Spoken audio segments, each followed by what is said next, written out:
شادی کی پہلی رات، فرسٹ نائٹ آف میرج ان اسلام، یعنی اسلام شادی کی پہلی رات کے بارے میں کیا کہتا ہے؟ جب دلہا دلہن ایک کمرے میں علیحدہ ہو جائیں، سارے لوگ چلے جائیں اور دروازہ بھی بند ہو جائے، کنڈی بھی لگ جائے، اندر یا تو دلہا ہے یا دلہن۔ اب اس دوران دلہا کو یا دلہن کو کیا کرنا چاہیے، کیسے وہ اپنا ٹائم گزاریں، وہ اپنی رات کیسے گزاریں، اس رات میں کیسے کریں اور کیسے کریں؟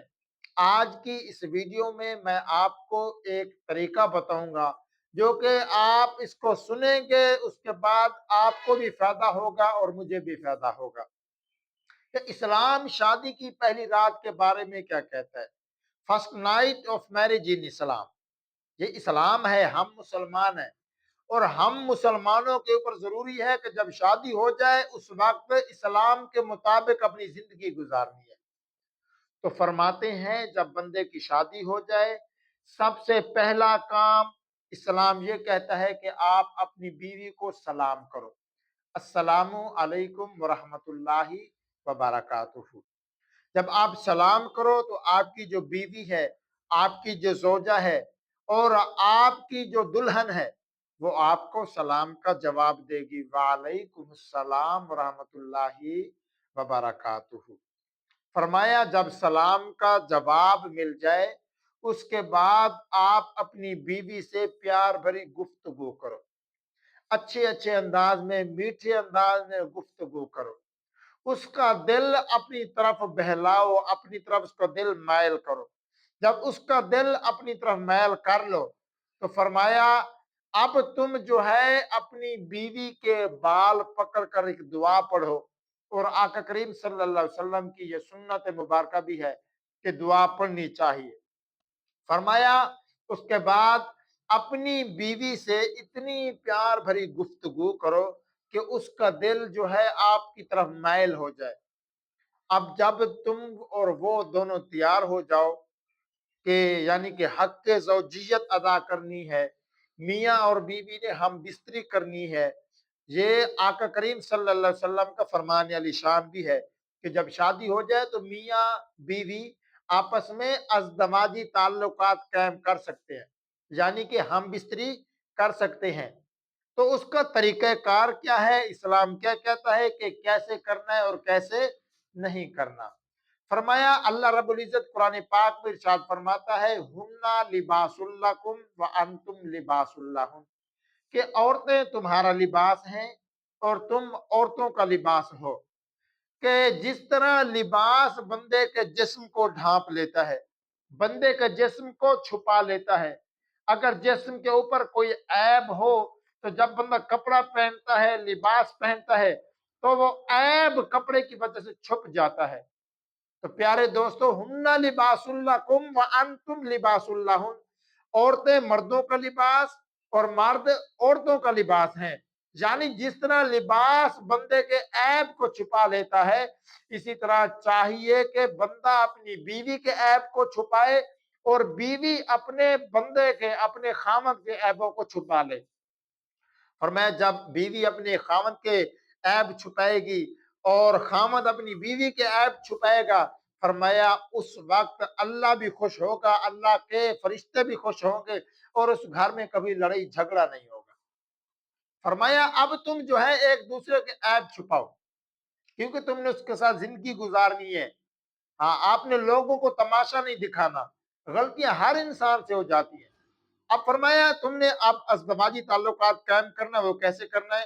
اللہ فرماتا ہے کہ وہ تمہاری بیوی اور تم اس کے خامد۔ الرجال قوامون علی النساء، کہ مرد عورتوں سے افضل ہیں، مردوں کی شان عورتوں سے زیادہ ہے۔ اب تم اپنی شان کے مطابق اپنی بیوی سے تعلقات قائم کرو۔ اب اسلام تو یہ کہتا ہے کہ اپنی بیوی کی شرمگاہ کو بھی نہ دیکھو، کیونکہ یہ اس طرح کرنے سے پیارے محبوب صلی اللہ علیہ وسلم نے منع فرمایا ہے کہ جو بندہ اپنی بیوی کی شرمگاہ کو دیکھتا ہے تو اس کی بینائی کمزور ہونے کی ایک مطلب کہ وجہ بن سکتی ہے۔ اور اس طرح یہ ہے کہ جب آپ کی اولاد پیدا ہوگی وہ بھی نعوذ باللہ من ذالک گناہگار پیدا ہو سکتی ہے، اور اس طرح بندے کے دل کے اندر حیا ختم ہو جاتا ہے۔ لیکن یہ ہے کہ وہ تمہاری بیوی ہے، اب تم نے کرنا کیا ہے پورا ڈیٹیل کے ساتھ بتاؤں گا۔ اللہ فرماتا ہے ہن لباس لکم وانتم لباس لہن، لباس وہ بھی تمہارا، تم اس کا لباس، جس طرح لباس چھپا لیتا ہے تم بھی چھپا لو۔ فرمایا یہ لباس تو دیکھ رہا ہے نا ہمارے جسم کو، اسی طرح تم اپنی بیوی کے جسم کو دیکھ سکتے ہو۔ فرمایا کپڑے اتار کے سائڈ پہ کر لو تم بھی اور تمہاری بیوی بھی۔ جب کپڑے سائڈ پہ ہو جائیں اب تم ایک دوسرے سے پیار بھری گفتگو کرو۔ اب ہم بستری کرنے سے پہلے اب کپڑے سائڈ پہ ہو گئے، آپ نے بھی اتار لیے اور آپ کی بیوی نے بھی کپڑے اتار لیے۔ اب کپڑے سائڈ پہ ہو گئے، اب آپ نے ایک دعا پڑھنی ہے جو کہ پیارے مصطفیٰ نے فرمائی ہے۔ وہ دعا یہ ہے اللہم جنبنا الشیطان وجنب الشیطان ما رزقتنا۔ جب آپ یہ دعا پڑھ لیں، دعا پڑھنے کے بعد آپ اپنی بیوی کے قریب جائیں، اپنی بیوی سے تعلقات قائم کریں، ازدواجی تعلقات قائم کریں، ہم بستری کریں۔ فرمایا جب آپ ہم بستری کر لیں اور آپ کو انزال ہو جائے، آپ کی منی خارج ہو جائے، ٹھیک ہے، اب اس کے بعد آپ جو ہے کہ فوراً غسل کریں۔ فوراً سے مراد میں حکیم بھی ہوں، ہاں حکمت بھی یہی کہتی ہے، ڈاکٹری بھی یہی کہتی ہے کہ فوراً غسل نہیں کرنا، کم از کم 20 یا 25 منٹ کے بعد آپ غسل کریں، کیونکہ اس وقت بندے کی جو نبض ہوتی ہیں، جو رگیں ہوتی ہیں وہ فل انتشار میں ہوتی ہیں اور آپ کا خون فل گردش کر رہا ہوتا ہے اور پانی ہوتا ہے ٹھنڈا۔ جب آپ پانی بہائیں گے تو آپ کی رگیں جو ہے کمزور ہو سکتی ہیں، آپ بیمار ہو سکتے ہیں۔ فوراً نہیں نہانا، فوراً نہانے کا مطلب یہ ہے کہ آدھے گھنٹے کے بعد آپ جو ہے نہا لیں۔ فرمایا جب آپ نہا لیں تو سبحان اللہ پھر ٹھیک ہے، ہاں اگر آپ نہیں نہانا چاہتے تو فرمایا پھر آپ استنجا کر کے وضو کر لیں۔ فرمایا اور اگر آپ وضو بھی نہیں کرنا چاہتے فرمایا پھر ایک کام ضرور کرو کہ تم واش روم جاؤ، بیت الخلاء جاؤ، وہاں پر آپ جا کر استنجا کرو، استنجا ضرور کرنا ہے، پھر واپس آ جاؤ۔ فرمایا اگر اسی رات آپ کا دوبارہ من بن جاتا ہے کہ میں دوبارہ اپنی بیوی سے ہم بستری قائم کروں تو فرمایا استنجا کرنے کے بعد اپنی بیوی سے تعلقات قائم کر سکتے ہو، ہم بستری کر سکتے ہو، چاہے 1 مرتبہ کرو یا 2 مرتبہ کرو یا 3 مرتبہ، وہ تمہاری بیوی ہے اور تم اس کے خامد ہو، جس طرح تم چاہو کر سکتے ہو، 1 سے لے کر 3 تک یا حتیٰ کہ 10 مرتبہ بھی کرنا چاہو تو کر سکتے ہو، لیکن یہ ہے کہ آپ نے اسلام کے مطابق کرنا ہے۔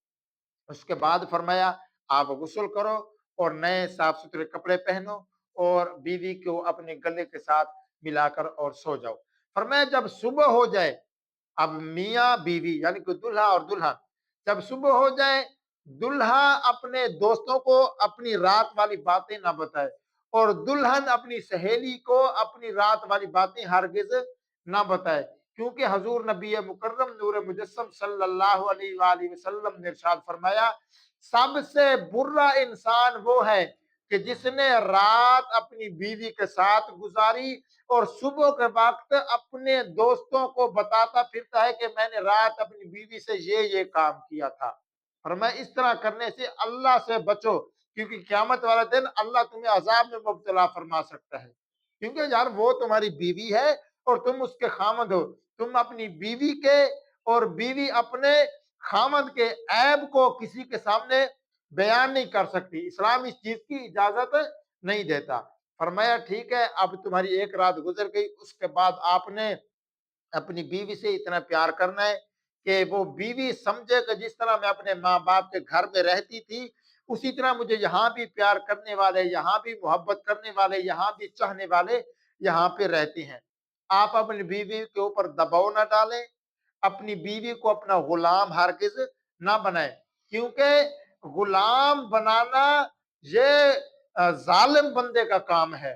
ہاں ہم ظالم نہیں ہیں، ہم تو آقا کریم صلی اللہ علیہ وسلم کے غلام ہیں، اور جو مصطفیٰ کا غلام ہے وہ اپنی بیوی کو کبھی غلام نہیں بناتا، ہاں کبھی نکرانی نہیں بنانا، وہ ہماری ہم سفر ہے۔ جب وہ ہماری ہم سفر ہے اور ہمارے کاندھے کے ساتھ اپنا کاندھا ملا کر چلے گی تو زمانہ بھی کہے گا کہ یار یہ جوڑی جو ہے یہ قائم اور دائم رہنے والی ہے۔ ورنہ لوگ تو باتیں بنانے کے لیے کھڑے ہیں، وہ تو باتیں بنائیں گے کہ یہ رن مرید ہے اور یہ ایک ایسا ہے کہ جو بیوی کی کمائی کھاتا ہے، بیوی کے بغیر اس کا دن بھی نہیں گزرتا، رات بھی نہیں گزرتی۔ فرمایا آقا کریم صلی اللہ علیہ وسلم اپنی بیوی کے ساتھ سبزی بھی کاٹا کرتے تھے، کھانا بھی بنایا کرتے تھے، اور آپ صلی اللہ علیہ وسلم اپنی بیوی کا جھوٹا پانی بھی پی لیا کرتے تھے۔ جھوٹا پانی پینے سے برکت ہوتی ہے اور محبت میں اضافہ ہوتا ہے کہ ایک مرتبہ حضور نبی مکرم نور مجسم صلی اللہ علیہ وسلم نے حضرت سیدہ عائشہ صدیقہ رضی اللہ تعالی عنہا سے فرمایا کہ اے عائشہ مجھے بھی پانی دینا۔